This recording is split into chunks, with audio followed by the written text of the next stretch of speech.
ಕೆಲವೊಂದಿಷ್ಟು ಗೊತ್ತಾಗುವಂಥ ಇರ್ತಾವೆ, ಬಟ್ ಅಷ್ಟಾಗಿ ದಾಟಿ ಹೋಗಿರ್ತದೆ, ಏನು ಮಾಡಲಿಕ್ಕೆ ಆಗ್ತಾ ಇರೋದಿಲ್ಲ. ಅದರ ನಂತರ ಪ್ರತಿಕೂಲ ಹವಾಮಾನ ಸಹಿತ ಅಷ್ಟು ಮುಖ್ಯ ಅದ. ಯಾಕಂದ್ರೆ ಒಂದು ಏನು ಫಾಗ್ ಇದ್ದಂಥ ಅಥವಾ ಒಂದು ಮಂಜುಗಟ್ಟಿದ ವಾತಾವರಣ ಇತ್ತಪ್ಪ ಅಂದ್ರೆ, ಮಳೆಯ ವಾತಾವರಣ ಇತ್ತಂದ್ರೆ, ಮತ್ತೆ ಮೋಡಗಳು ಮುಸುಕಿದ ವಾತಾವರಣ ಇತ್ತಂದ್ರೆ ಅದಕ್ಕೂ ಸಹಿತ ಆಗ್ತಾ ಇರ್ತವೆ. ಯಾಕಂದ್ರೆ ಮುಂದಿನ ಒಂದು ಏನು ಬರ್ತಾ ಇದೆ, ಏನು ಹೋಗ್ತಾ ಇದೆ ಅನ್ನೋದು ಗೊತ್ತಾಗೋದಿಲ್ಲ ಅನ್ನೋ ಕಾರಣಕ್ಕಾಗಿ.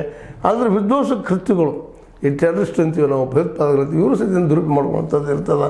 ಇನ್ನು ಹಕ್ಕಿಗಳು ಬಂದು ಆ ಫ್ಯಾನ್ದಲ್ಲಿ ಬಂದು ಸಿಕ್ಕಾಕೊಳ್ಳೋದ್ರಿಂದನೂ ದುರಂತಗಳು ಆಗ್ತಾ ಇರ್ತಾವೆ ಅಂತೇಳಿ.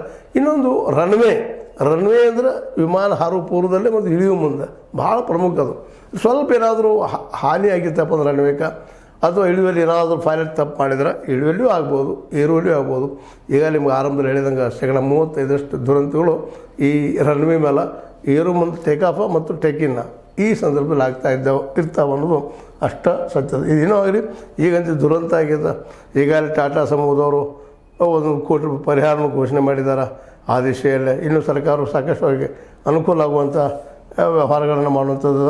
ಮತ್ತು ಈ ಟೇಕಪ್ ಆದ ಮತ್ತು ಇದರಲ್ಲಿ ಇನ್ನೊಂದು ಮುಖ್ಯ ಕಾರಣ ಏನಪ್ಪ ಅಂತಂದ್ರೆ, ಇಲ್ಲೇ ಪೂರ್ಣ ಪ್ರಮಾಣದಲ್ಲಿ ವಿಮಾನ ಇದ್ದಿದ್ದು ಇಂಧನ ಫ್ಯೂಲ್ ಹಾಕ್ಕೊಂಡಿದ್ದು ಎಷ್ಟಂದ್ರೆ 1.25 ಲ್ಯಾಕ್ ಲೀಟರ್, 1.25 ಲಕ್ಷ ಲೀಟ್ರ್ ಈ ಏನಪ್ಪ ಅಂತಂದ್ರೆ ಇಲ್ಲಿ ಪೆಟ್ರೋಲ್ ಹಾಕ್ಕೊಂಡಿದ್ದು. ಇದು ಒಂದು ಕಾರಣ ಇರ್ಬೋದು ಅಂತ ಗೆಸ್ ಮಾಡ್ತಾ ಇದ್ದಾರೆ.